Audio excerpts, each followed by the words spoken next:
Olá pessoal, sejam todos muito bem-vindos a mais uma aula aqui do canal. Eu me chamo Luana, sou professora microbiologista. Hoje nós vamos dar sequência à última aula da parte onde nós estamos conversando sobre fungos e aí eu vou te perguntar uma coisa. Você sabia que existem alguns fungos que são utilizados na produção de alimentos? Pois é, se você não sabia disso, essa é a oportunidade de você aprender. Vem comigo.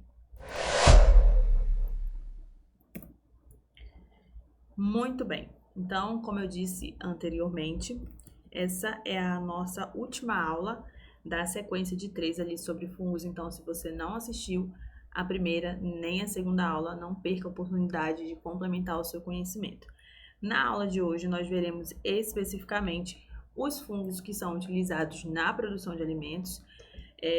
E aí vão ser não só leveduras, as mais conhecidas, né? A mais conhecida, mas também eu vou falar de fungos filamentosos, fungos também envolvidos no processo de deterioração de alimentos e aqueles fungos que são reconhecidamente produtores de toxinas ou de micotoxinas.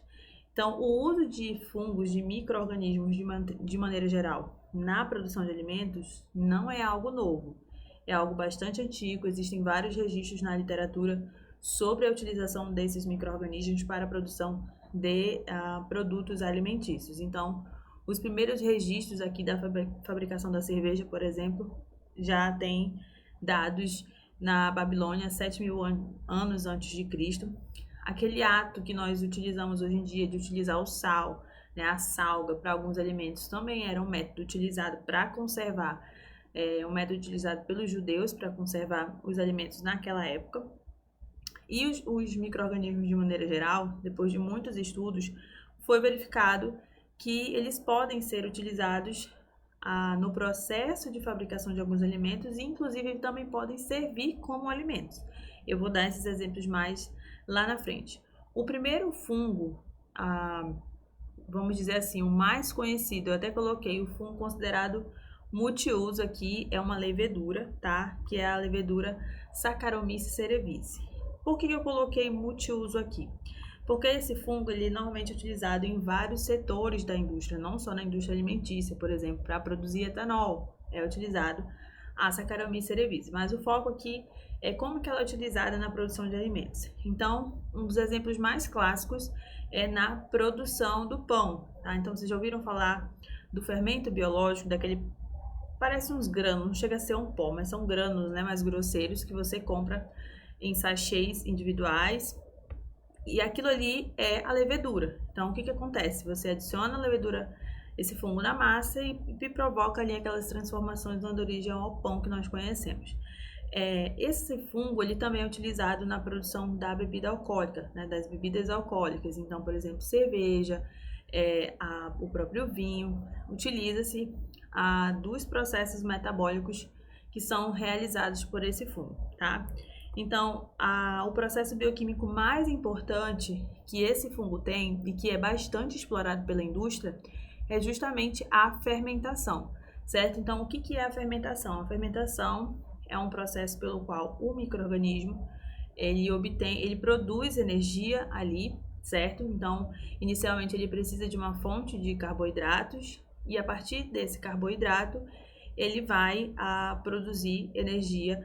Lógico que o rendimento energético da fermentação é menor do que quando a gente compara com o rendimento energético que a gente segue ali, né, da cadeia fosforilativa, por exemplo, aquele glicólise, ciclo de Krebs e cadeia fosforilativa. Então, esse procedimento, né, esse ciclo que a gente está acostumado a ver, ele normalmente ele é mais alto energicamente, no sentido de produzir mais ATP, tá, energeticamente. Mas a fermentação é um processo bastante interessante utilizado na indústria. Então, quando a gente fala e pensa em Saccharomyces cerevisiae, o principal processo bioquímico que nós estamos falando e utilizamos é a fermentação. Nesse caso aqui, a fermentação alcoólica. Então, parte ali, você adiciona essa levedura no substrato contendo o carboidrato, né, que pode ser diretamente a glicose, pode ser a frutose, né, obtida a partir do suco da uva, por exemplo. E aí, essa levedura ela vai produzir transformações No final, ela vai produzir ATP, mas também vai produzir moléculas, como é o caso do etanol, com a liberação também de CO2, certo? Então, ele é o processo bioquímico mais importante. A gente pode fazer uma aula só falando sobre fermentação. Deixa aqui nos comentários, peçam aí que eu posso produzir essa aula para vocês. Sob o ponto de vista agora dos fungos filamentosos, eu trouxe aqui 2 exemplos, são os mais conhecidos, que é o Penicillium roquefort e o Penicillium camembert. Essas 2 espécies elas estão envolvidas na produção de queijos maturados, queijos inclusive mais caros, né? Ali você vai no supermercado, você às vezes não encontra com tanta facilidade, dependendo do supermercado que você vai, e o preço também não é tão acessível, tudo bem? No caso do Penicillium roquefort, ele está envolvido na produção dos famosos queijos azuis, como é o caso do roquefort e do gorgonzola, tá? Então esse fungo, essas linhagens que são selecionadas, não é qualquer linhagem, mas aquela que já foi ali separada, né, estudada, adicionada na massa do queijo, e aí depois de alguns dias esse queijo, depois de produzido, né, de maturado, ele está apto para o consumo. Então as transformações promovidas por esse fungo são visualizadas no interior do queijo. Como vocês podem ver aqui na imagem, fica aparecendo como se fossem veias, né, só que esverdeadas, né, ou azuladas, dependendo ali de como que você consegue enxergar, tá? Já no caso do Penicillium camembert, ele já provoca alterações diferentes e dá um gosto, obviamente, diferente ao queijo.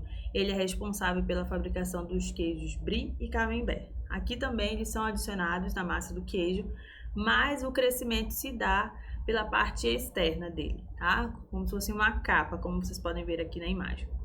E a partir desses fungos também podem ser obtidos substâncias, como é o caso de enzimas, que podem ser usadas na indústria alimentícia também. Enzimas como lipases, celulases, tá? Algumas substâncias que podem ser utilizadas como aromatizantes, elas podem ser ali aplicadas também na indústria alimentícia.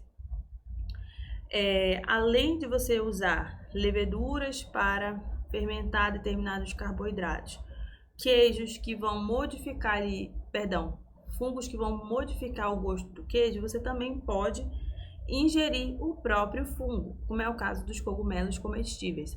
Lembrando que nem todos os cogumelos são comestíveis, você não pode simplesmente olhar um cogumelo ali num local e pegar e comer. Na verdade, você pode, no entanto, há grandes chances de repente você consumir um cogumelo ali que produz substâncias tóxicas. Então, o indicado é que você não faça isso, tá? Pelo bem da sua própria saúde. Mas, assim, eu trouxe exemplos dos cogumelos comestíveis mais comuns, como é o caso do shiitake e do shimeji. Normalmente, esses cogumelos, eles são consumidos ali, os apreciadores desses fungos gostam de consumi-los por uma questão de sabor diferenciado, mas também pela composição química, né, desses cogumelos, onde eles conseguem ali absorver substâncias bastante interessantes, como é o caso das fibras, de minerais, como é o caso do magnésio, do fósforo, do potássio e algumas vitaminas do complexo B. Então, além do sabor diferenciado, você também é beneficiado com a ingestão ali de substâncias interessantes para a sua saúde. Existem alguns cogumelos comestíveis que são menos acessíveis, são menos comuns de você encontrar. Justamente por esse motivo eles são mais caros, como é o caso das trufas. Então as trufas elas crescem de forma subterrânea, elas não ficam na superfície. Então existe toda uma dificuldade em se conseguir obter as trufas. Elas não são encontradas ao longo de todo o ano. Existem animais, né? Antigamente se usavam porcos para farejar ali, só que eles acabavam comendo também, né? Então hoje em dia se usam alguns cães, algumas raças específicas ali para procurar essas trufas, elas são bastante desejadas, tá? E por elas não serem tão comuns, serem escassas, né? O mercado ele atribui um valor bastante elevado ao quilo desse cogumelo. Por exemplo, trufas, existem as trufas de várias espécies, né? O gênero tuber, mas existem várias espécies, né? Trufa branca, trufa negra, né? Mas o quilo dessas trufas eles podem variar de 3.500 a 10.000 reais. Tá? Então você tem que ter um paladar bastante acessível, né? Financeiramente. Mas não existem só coisas boas, não existem apenas modificações boas nos alimentos, existem também aquelas indesejáveis, causadas por fungos deteriorantes. Então, quando a gente fala micro-organismos deteriorantes, estamos falando de tanto fungo quanto bactérias que vão produzir alterações químicas prejudiciais nos alimentos, né? Então, essas alterações químicas vão modificar a cor, a textura, o odor ou o sabor do alimento de maneira desagradável, tá? Diferente do queijo, que o queijo muda de sabor, mas é um sabor agradável e não é prejudicial à saúde. Então, estima-se que existe uma perda de pelo menos 20% do que é colhido, né, no país, e essas perdas elas têm a sua origem ali, suas causas microbiológicas, quer sejam no campo, onde você tem ali hectares e mais hectares da mesma cultura, então é muito fácil haver doenças causadas por micro-organismos, né, que atacam e causam prejuízos por conta dessas doenças. Você também tem o fato de que após a colheita, se esses frutos, se esses grãos, eles não forem armazenados de maneira correta, eles são alvo também da degradação, da deterioração microbiana, tá? Então, existem algumas causas, a maioria delas voltadas para a questão microbiológica. Separei também aqui os deteriorantes entre leveduras e filamentosos. No caso dos fungos filamentosos, algumas espécies são as mais conhecidas, no meu caso, alternária, aspergillus, penicílio, o muco e rhizopus, que são aqueles que normalmente a gente vê, inclusive no nosso pão, né, no mofo do pão, são fungos presentes que fazem parte desses dois gêneros. E esses fungos, eles têm uma característica de produzir uma série de enzimas que vão causar essas deteriorações. Então, enzimas proteolíticas, né, que vão ter essa capacidade de romper a casca ali dos frutos, pectinolíticas que vão degradar ali o preenchimento, né, do fruto ali dos vegetais, certo? E muitas das vezes, apesar do fungo não ter a capacidade de romper a barreira física, a casca, por exemplo, mas após a colheita, quando esses frutos eles são manipulados de maneira errada ali, acabam gerando ferimentos na casca, é uma porta de entrada. E aí, com essa porta de entrada, o fungo ele acaba realmente conseguindo se espalhar, certo? Já no caso das leveduras, elas já têm mais uma tendência a atuar sobre produtos alimentícios que sejam ricos em carboidratos e que sejam acondicionados em líquidos ácidos, né? Então, por exemplo, alguns alimentos que são acondicionados em frascos de vidro e possuem aquele líquido que é um líquido de proteção, né? Onde ele é ácido, normalmente a levedura ela cresce formando uma película. Essas leveduras elas vão modificar o pH, né? Vão alcalinizar, vão aumentar esse pH que é ácido inicialmente, vão aumentar um pouco. E isso abre uma porta para que outros micro-organismos que sejam de fato patogênicos possam se multiplicar ali. Então, as leveduras, de maneira geral, elas não causam uma doença, mas elas podem causar modificações que permitem com que micro-organismos patogênicos estejam ali presentes. E para fechar essa parte onde os fungos estão envolvidos na questão dos alimentos, eu vou citar aqui alguns que são produtores de micotoxinas. Lá no meu Instagram eu tenho alguns posts falando sobre as micotoxinas, então corre lá e dá uma olhada. Essas micotoxinas, elas são substâncias produzidas por fungos filamentosos que são substâncias tóxicas. Elas vão reagir com as nossas estruturas a ponto de causar modificações indesejáveis, causar problemas graves mesmo, tá? Então, alguns fungos eles vão crescer de maneira bastante rápida ali sobre alguns grãos, quando esses grãos estão em condições consideradas ideais para esses fungos, de temperatura e umidade principalmente, tá? Então aqui do lado tem uma imagem, né, de maneira mostrando ali o crescimento desses fungos, são essas partes mais esbranquiçadas, né, esverdeadas sobre o milho, que é um dos grãos que mais sofrem, né, com essa questão das micotoxinas. Então a gente pode se contaminar com essas micotoxinas pelo menos de duas formas. A primeira, quando a gente ingere o alimento com essas toxinas, e infelizmente essas toxinas elas não modificam o alimento visualmente, então você não tem ideia de que tem toxina ali, porque ele não causa modificação no cheiro, nem no sabor, nem no aspecto do alimento, certo? Ou quando você ingere um animal que se alimentou de ração contaminada, tá? Acontece com mais frequência do que a gente imagina.